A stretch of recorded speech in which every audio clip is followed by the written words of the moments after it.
Tell me if this sounds familiar. You sit down to mix a song for the 15th time this month, only to realize that version 1 and version 15 aren't that different from each other.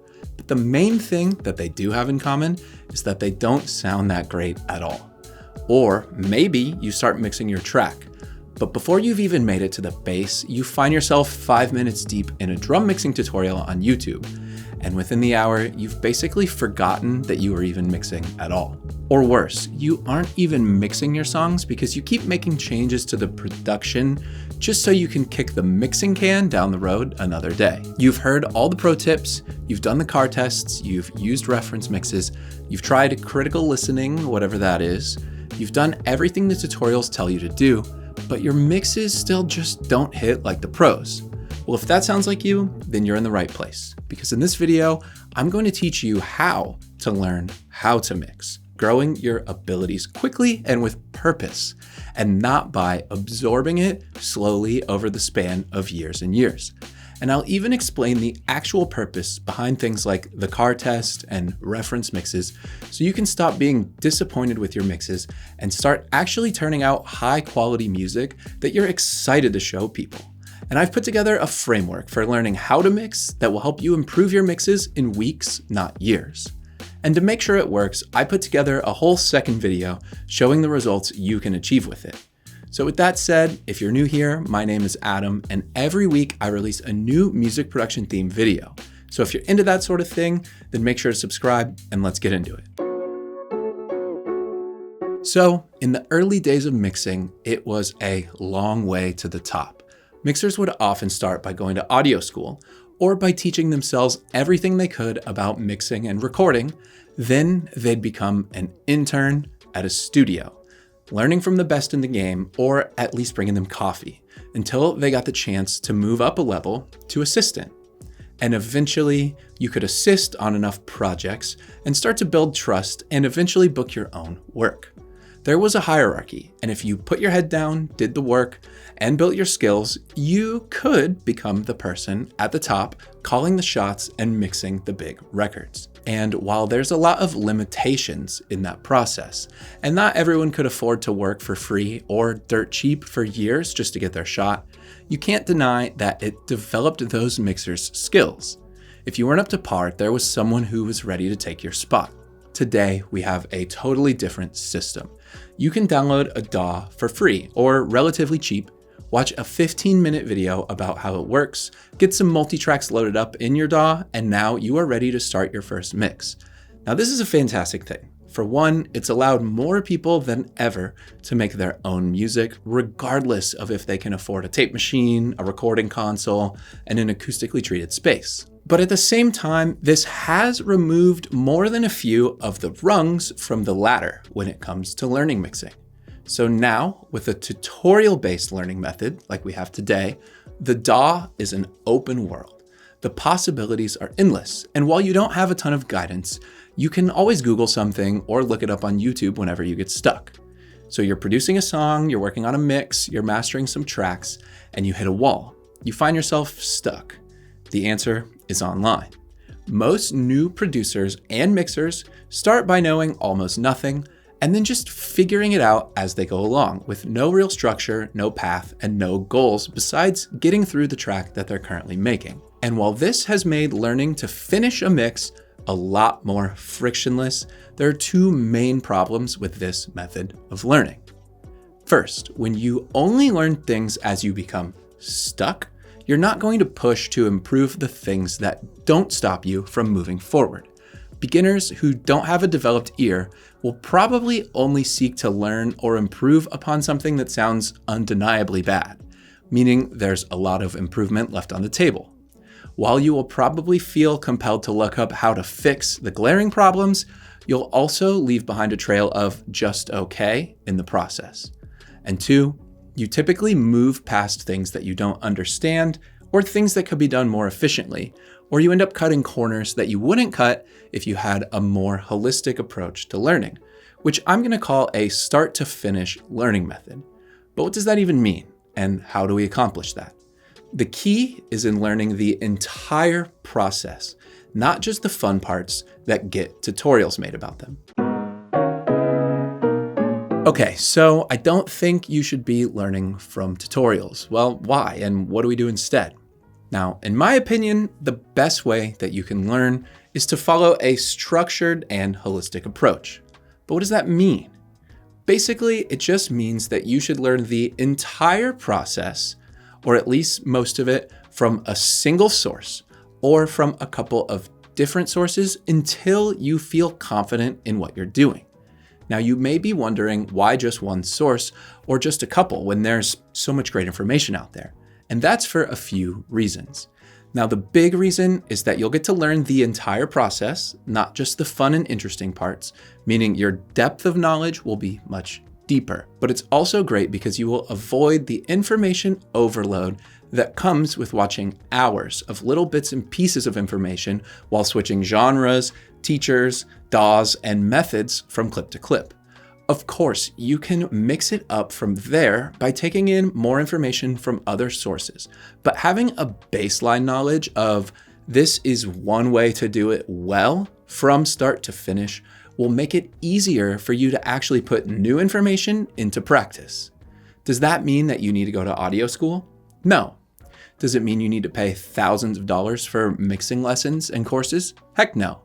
And you may be thinking, I already pretty much know what I'm doing, I just need help with that last 10%.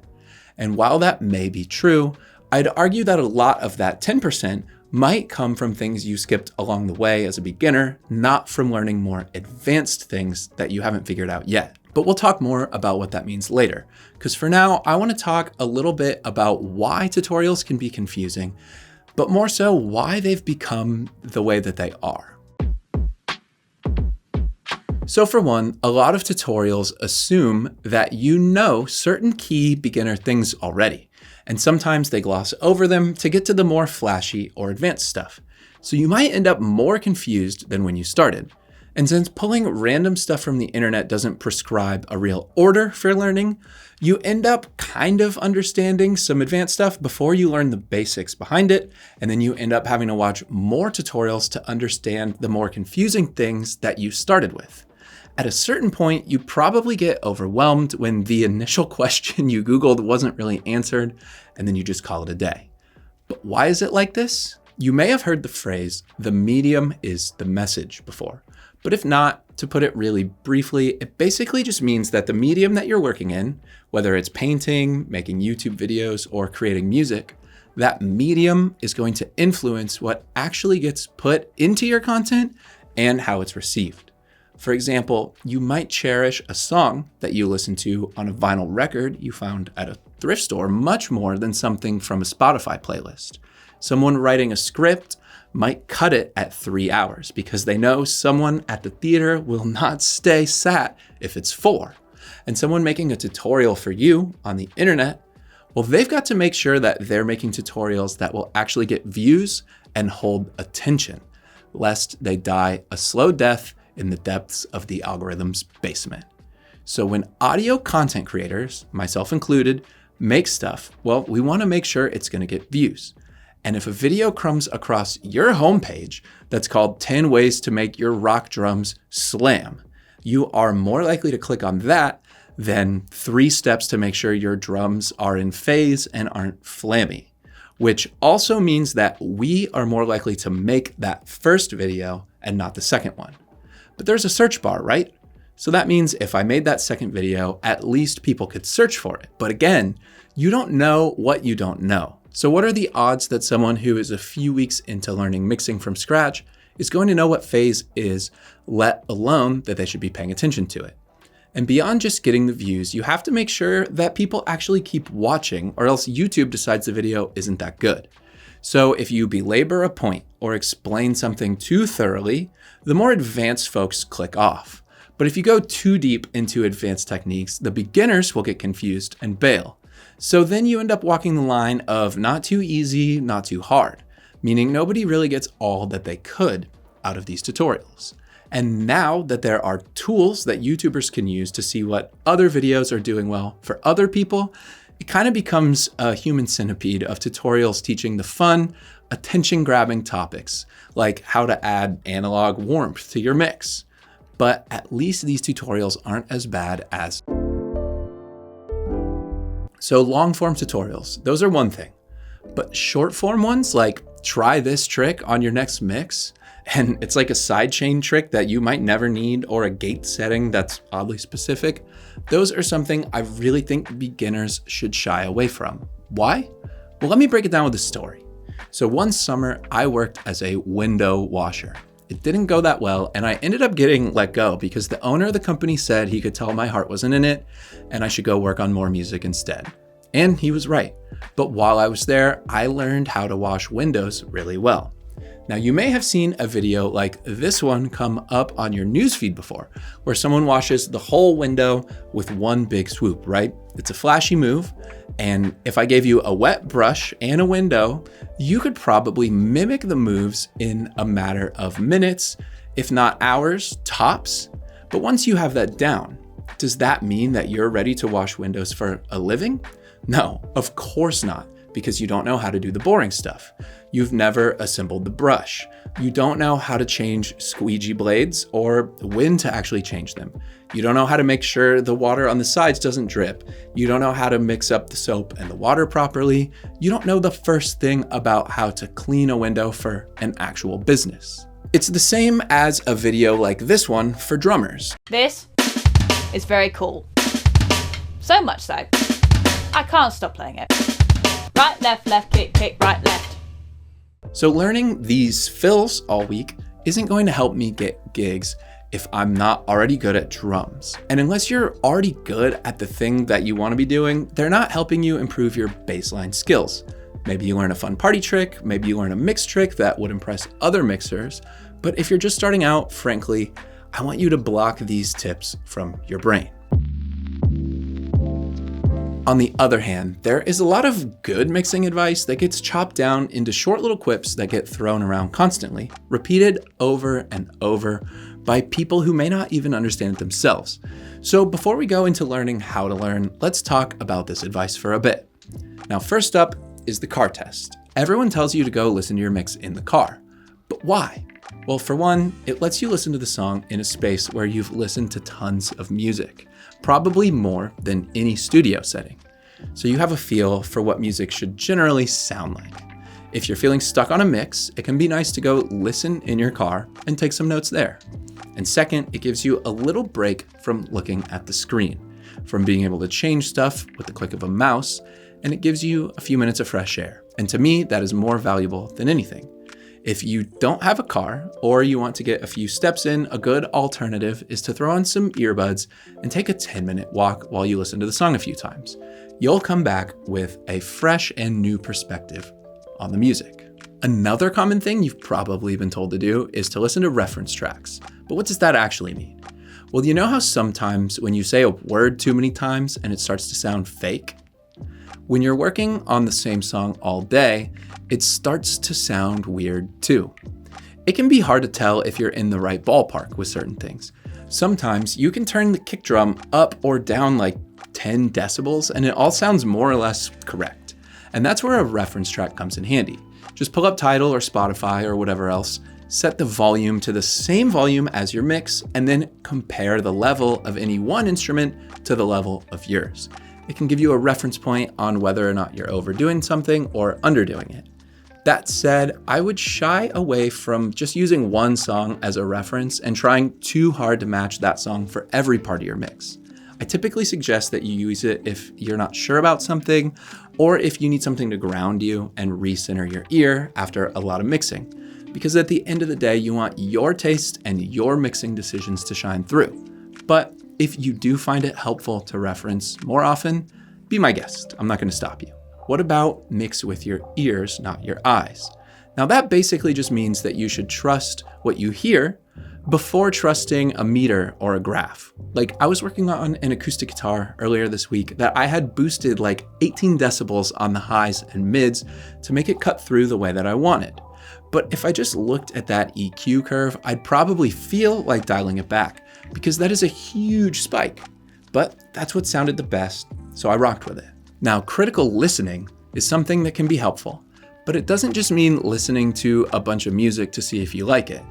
Critical listening is when you listen to something to try and pick out specific things from it. Do you like how compressed the song is? Does the drum EQ bother you, or do you like it? Does it seem like there's too much reverb for your taste?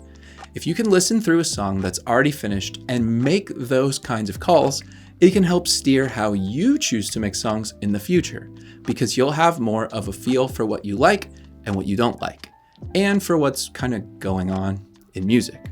But if you don't know what any of that stuff means, then what do you do? All right, so we know why mixing on our own without a map, turning to tutorials only when we get lost, can make learning take a lot longer and make it harder. But what are we going to do about it? Well, let's take a look at the framework I've put together to improve your mixing skills fast. But before we do, I do want to take a quick second to let everyone know that my producer planner is in stock now. If you don't know, I put together a planner for music producers to stay organized. Plus, it comes with a ton of bonus features like split sheets, invoices, project trackers, and more. So if you want one, or you want to download a free PDF version to try it out, then click the link in the description. But anyway, let's look at the framework. So the first thing I want you to do is take a song that you've been struggling to mix, or just the next song that you want to release, and set aside some time to remix it from scratch. No plugins, no nothing. Start from zero. But we are not going to spend an entire week on this mix. Instead, you are going to set a timer for yourself for 4 hours. So get a big jug of water and some snacks and make the best mix that you can in those 4 hours. Now, why 4 hours? Well, for one, we're trying to improve quickly. And we also want to learn how to mix somewhat quickly, because if every mix that you ever do takes a week, you're not going to be able to keep up. But second, we want this to be a true test of your skills. So it's not a dissertation, it's more of a pop quiz. So anyway, on day one, you're going to do that 4-hour mix. And then we're going to spend the next week learning about mixing a song from start to finish using real resources, not just 10-minute videos here and there. A good place to start would be something like the Mix Engineer's Handbook by Bobby Osinski. And if you've never read anything like this, you probably should. It's like $15 for the ebook, but it teaches you everything you need to know about things like compression, EQ, reverb, delay, limiting. Basically, it allows you to understand what all of your plugins are actually doing to the audio that you're working on. So that's a great book, and it covers a ton of basics you'll need to know to get a great mix. And while you may already know a lot of the concepts, it never hurts to go over them in great detail and from scratch. Then from there, once you've wrapped up the book, you can move on to more specific education to you, whether it's genre or DAW specific or just someone you're a fan of. Again, this doesn't have to be some $1,000 masterclass. The Slate Complete Access Bundle that a lot of us have comes with full mixing courses from working pros, and so many people have access to this but don't even know it exists. Beyond that, folks like Eric Valentine have entire multi-hour videos dedicated to things like mixing drums, and this stuff is great to watch. And if you're not super comfortable in your DAW of choice, you could watch or read the beginner guides that most companies include with their software that most of us just happen to ignore on day one. Anyway, find a few of these top to bottom mixing courses and complete them from start to finish. If you want an example of what this might look like, day one could be your initial trial mix and then reading the first few chapters of the book. Now, day 2 and 3 is all about finishing the book. And day 4 and 5, you could watch a top to bottom mixing course from someone you look up to. Now, day 6, you can watch tutorials about the effects that you want to understand even better or about your DAW. And on day 7, you can do some critical listening of records you like, as well as wrap up any loose ends on the courses. Now, as you read the book and watch the courses, I want you to take some notes and to think about how what you're learning could apply to the song that you mixed on day 1. Because at the end of the week, you are going to give yourself a timer for 4 hours, and you're going to mix the song again from scratch. That's right, put it in a brand new session and start from zero. But what's the point of all this? Well, 1, it is a good way to make sure that you learn the basics, the foundations, and really learn them before you keep trying to improve up here. Now, once you finish this framework, you should have a really solid understanding of plugins, what you should be listening for when you're trying to decide what effects to use, and you'll know more about things like buses and auxes. Basically, you'll have a true understanding of everything that goes into the process of creating a mix. Because while mixing is a creative process, it is still a process. And knowing the basic steps is important before you start worrying about breaking out of the box and getting super out there and creative. And two, it is a great way to make sure that you're working efficiently. By making sure that you've learned all the keyboard shortcuts in your DAW, how routing works, how to accomplish the typical things that you will want to do all the time in your software, you ensure that you aren't wasting time doing things the slow way, or figuring out workarounds to problems that don't really need them, or doing things that don't really make sense within the features of your DAW. And three, it is a great way to build confidence in your mixing abilities. Once you realize that a handful of hours is all you really need to make a solid mix, and once you know the basic steps to actually creating that solid sounding mix, you'll start to trust yourself more and actually enjoy the process. And I wouldn't be surprised if you don't even need the 4 hours this time around, because you've spent an entire week planning your moves. And I'd be shocked if there's not a night and day difference between the first mix and the second mix. The reasons for this are obvious. Not only will you have learned a ton about how your DAW works, how effects and plugins actually change the sound, and what makes a good mix, but you'll also pick up a lot more of the procedural stuff, the stuff that you would never know to look up, because you'll be learning about top to bottom mixing, not just the fun stuff that everyone makes tutorials about. And like I said, I made a video of my own journey about learning how to mix better in 1 week. So if you want to check that out, then watch this video. And if not, then YouTube thinks you'll like this one instead. As always, thanks for watching. If you enjoyed this video, make sure to hit the like button, subscribe if you want to see more like it, and have a beautiful week of mixing.